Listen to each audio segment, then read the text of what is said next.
Number two there, particular consideration in response to his beckoning. We're coming back to Genesis chapter 35, reading from verse 4. It says, "And they gave unto Jacob all the strange gods which were in their hand, and all their earrings which were in their ears.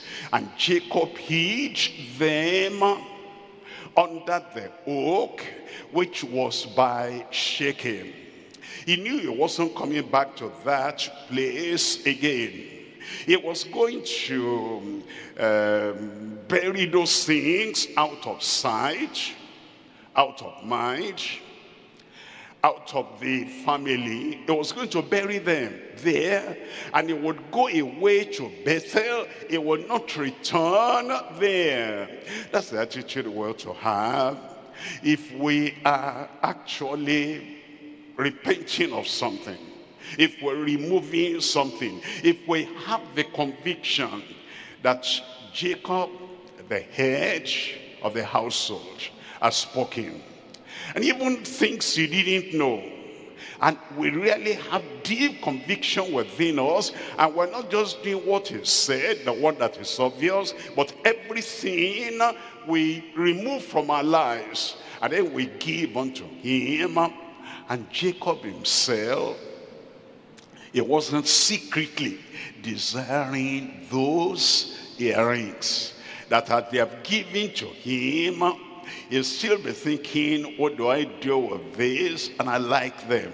And this happens to be the moment of conviction now. Okay, I'll keep them so that when the fire of conviction becomes low, I'll bring them out and give it back to them.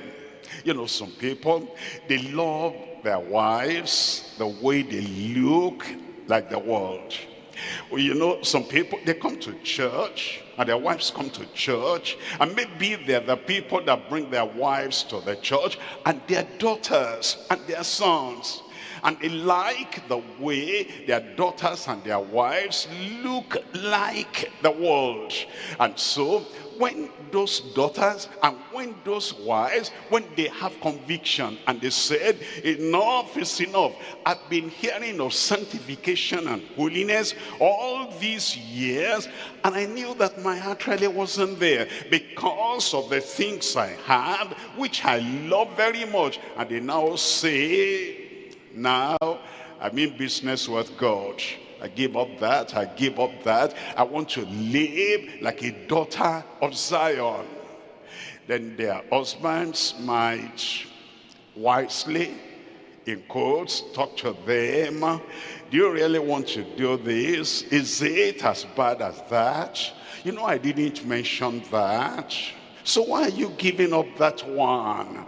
And they might talk their wives and their daughters back to, they give up some strange gods, but the other things in their heart that is really a strange God, they're still cleaving to it. Now, in Exodus chapter 32, I'm reading from verse 1. Exodus 32 verse 1, and when the people saw that Moses delayed to come down out of the mount, the people gathered themselves together unto Aaron and said unto him, up, make us gods which shall go before us. For as for this Moses, the man that brought us up out of the land of Egypt, well, what not what is become of him. Then in verse 2, and Aaron said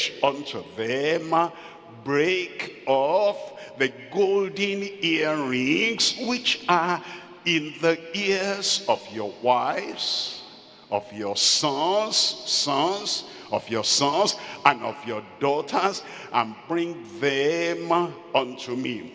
What the family of Jacob realized is these earrings, from the way they thought and from the way they felt, they knew, even though it might not be a direct idol, you can make an idol out of it. And whatever it is in our lives that we can make an idol of, that will seize our mind, that anytime we don't have that thing, we'll think we're not complete. That how can I go out as a lady? How can I go out as a woman? How can I go out as, an executive woman? And then I don't have this and that. And that thing becomes an idol in the heart. That's the thing. You will know by yourself. You will tell by yourself. They were able to make idol out of those earrings. Look at verse 3. In verse 3, and all the people break off the golden earrings which were in their ears and brought them unto Aaron. In verse 4, it says, and he received them at their hand and fashioned it with a graving tool after he had made it a molten calf, and they said, these be thy gods. What came out of those earrings became gods, O Israel, which brought thee up out of the land of Egypt. Look at Isaiah chapter 3 verse 16. Isaiah chapter 3 verse 16. Moreover, the Lord said, the Lord himself said, because the daughters of Zion are haughty, and they walk with straight forth their necks, and wanton eyes, walking and missing as they go, making a twinkling with their feet. Whatever is in any life that makes that life haughty and proud and pompous, on top of the world, that's the idol, whatever it is. And the Lord himself now said unto the children, unto the daughters of Zion, he said, because the daughters of Zion are haughty, he can tell. And the person is haughty and proud and pompous, he can tell too, she can tell. And they walk with stretched forth necks and wanton eyes, walking and missing as they go, and making a twinkling in their feet. Look at verse 17. Therefore the Lord will smite with a scab the crown of the head of the daughters of Zion, and the Lord will discover their secret parts. In verse 18, in that day the Lord will take away the bravery of their tinkling ornaments. Look at the Lord.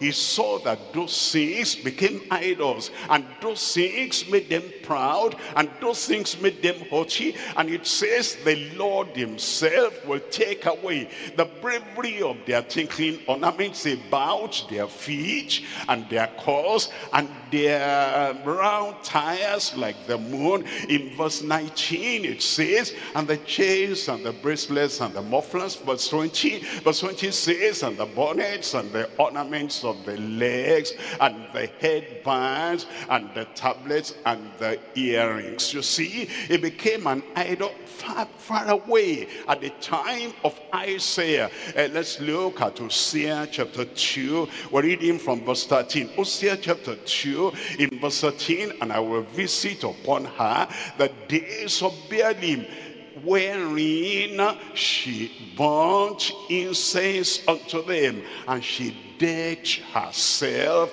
with her earrings. Here is God talking. Now, when God talks about something, that means that thing is significant. They had the idol, and they couldn't live without those things, and they worshipped strange gods by those things that they had. And God himself said he will visit upon her the days of Baalim, wherein she burnt incense to them, and she decked herself with her earrings and her jewels, and she went after her lovers and forgot me, says the Lord.